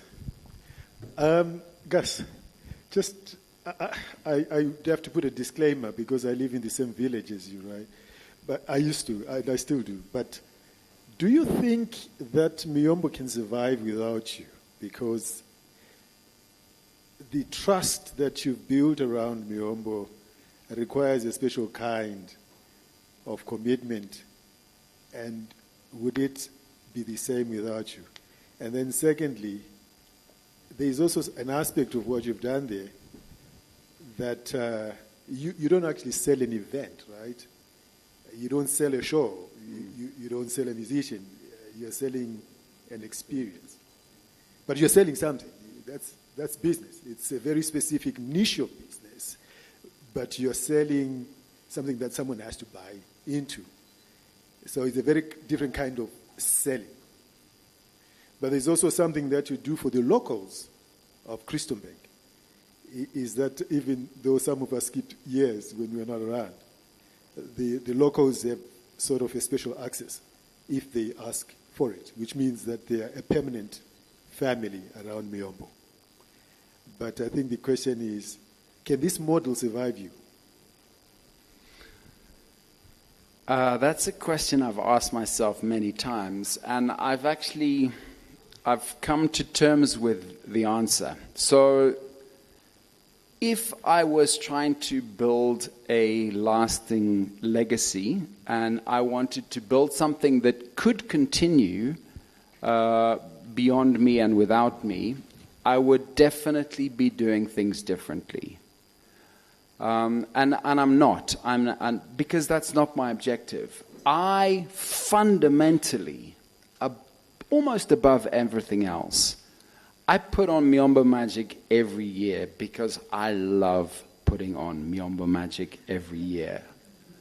I love what I've created. I love the feeling that it gives to people.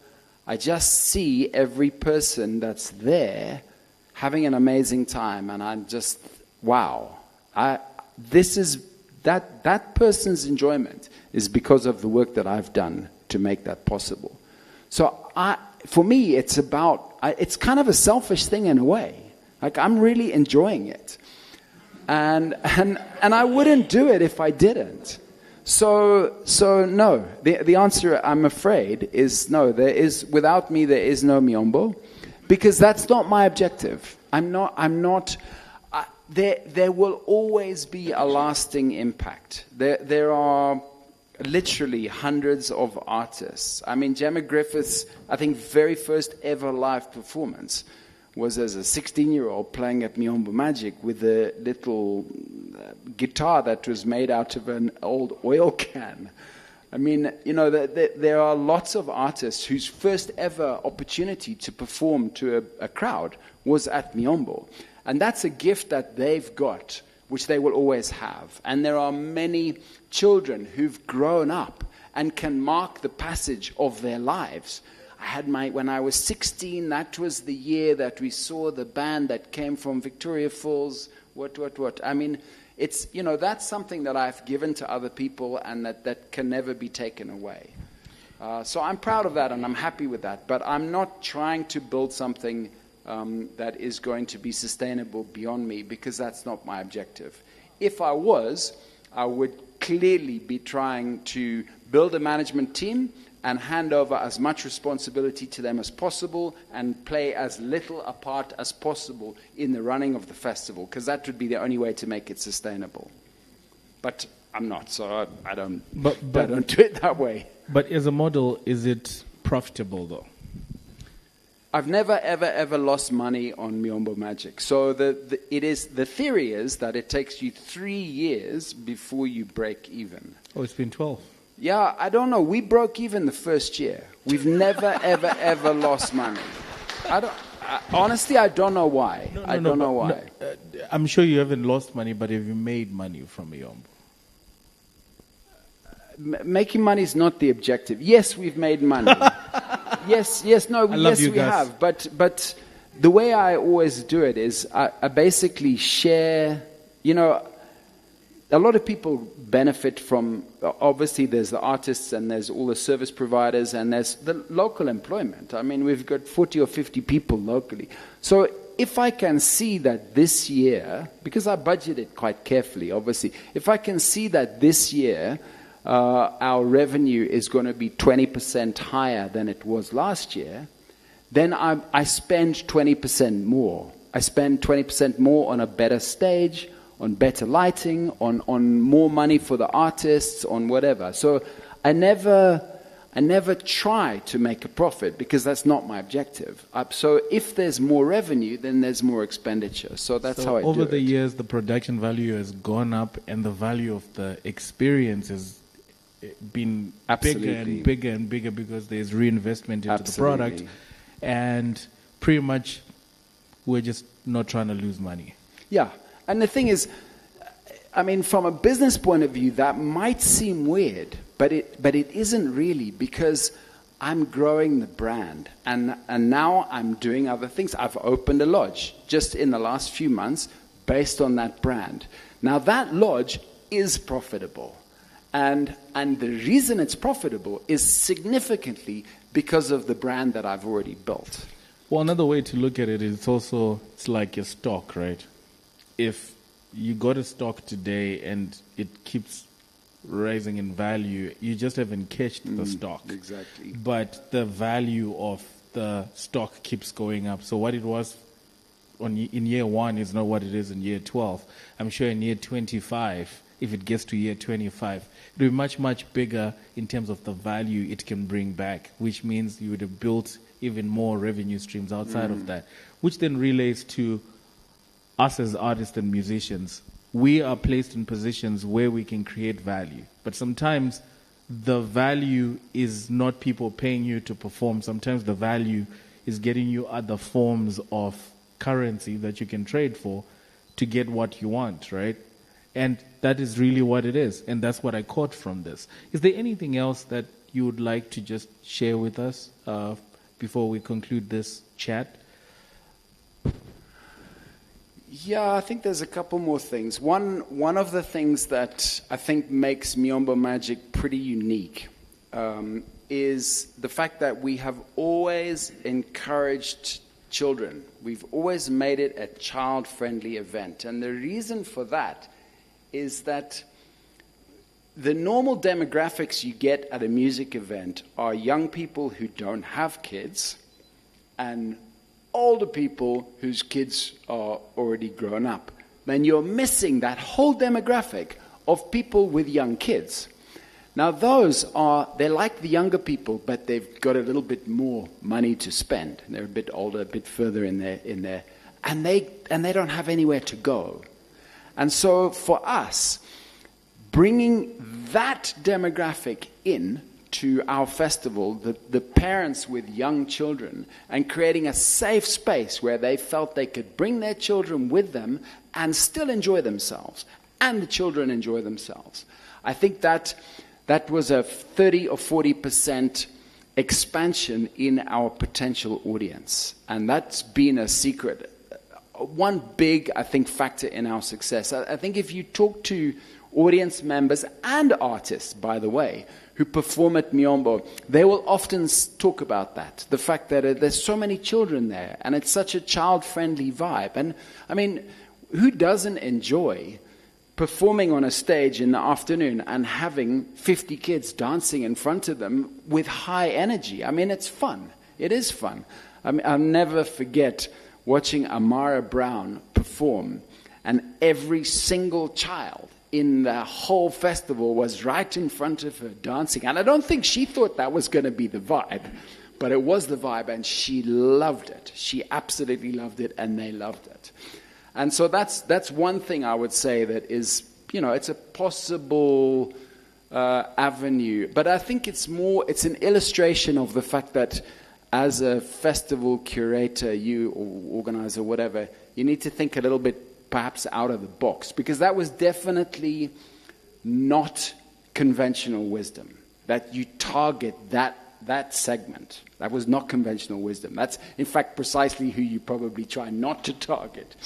So that was one thing that I think was very successful. The other thing has been that we have...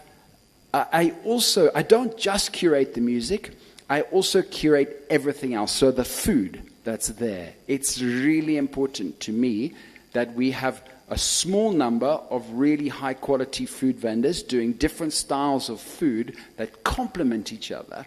And the people that, the stalls that are selling, we do have a few craft stalls, but only a very few. And I choose every one to complement each other and to complement the festival. So I have, for example, at the entrance as you walk in, the first thing you see is a festival clothing, specifically festival clothing booth, so that you get the vibe that, you want to dress funky, and this is about funky, funky apparel and that kind of festival vibe. So that's what you see. 2 years ago, we had a guy who turned up, and he was supposed to be making something, and he started selling sweets and biltong. And I said to my friend, I don't want sweets and biltong. This is not a sweets and biltong event.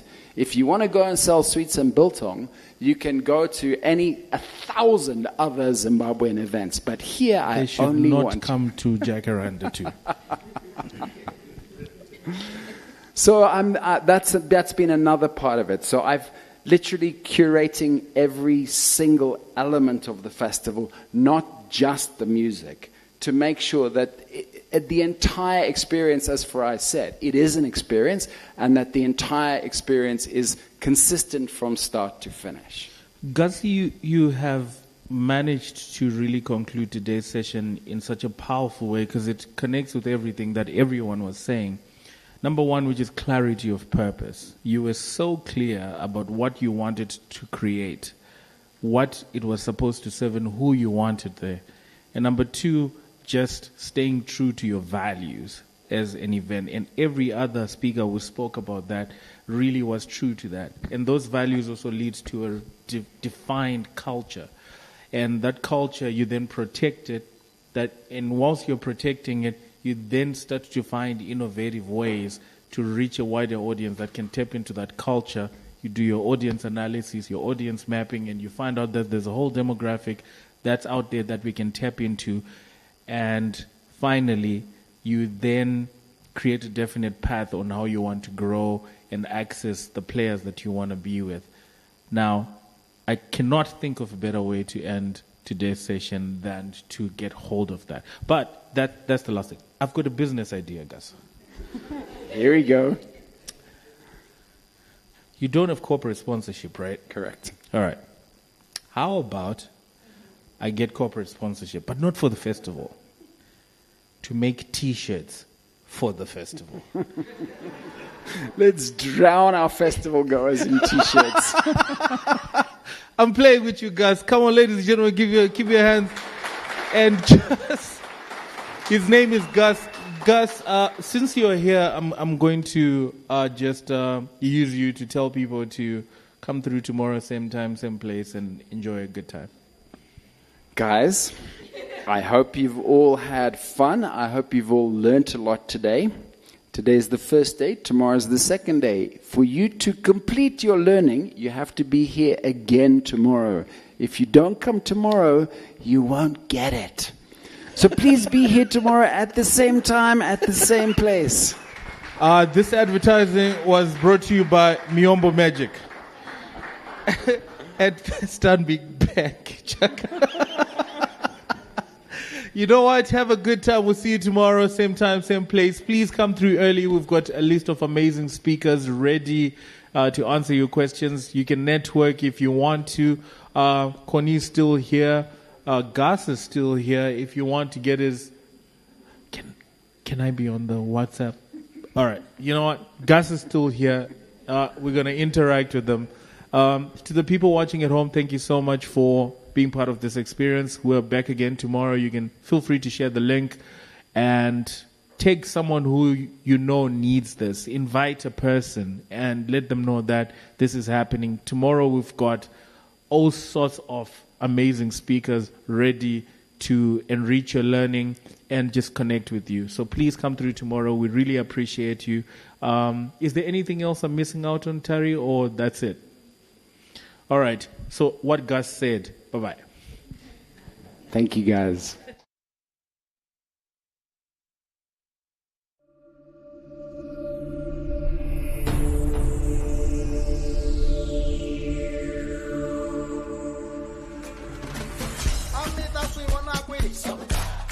kushonganya leswa kushombisa lokungari dale ringateka ntombile bayangena lomuya babu teka teka teka teka teka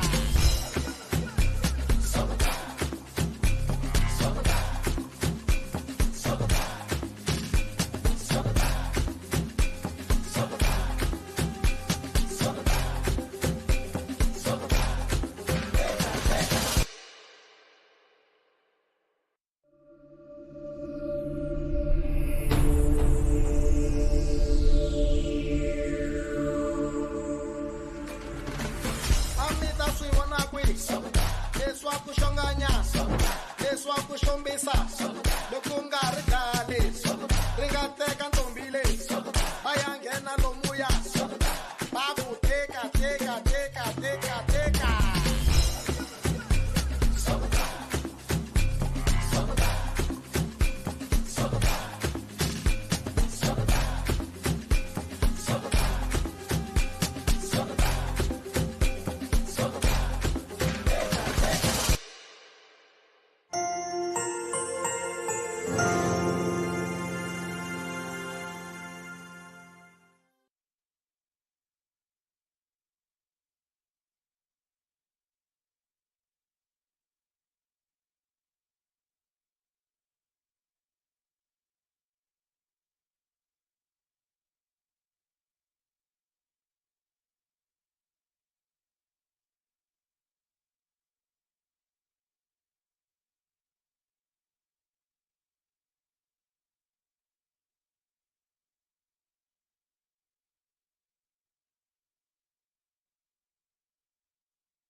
leswa kushonganya leswa kushombisa lokungari dale ringateka ntombile bayangena lomuya babu teka teka teka teka teka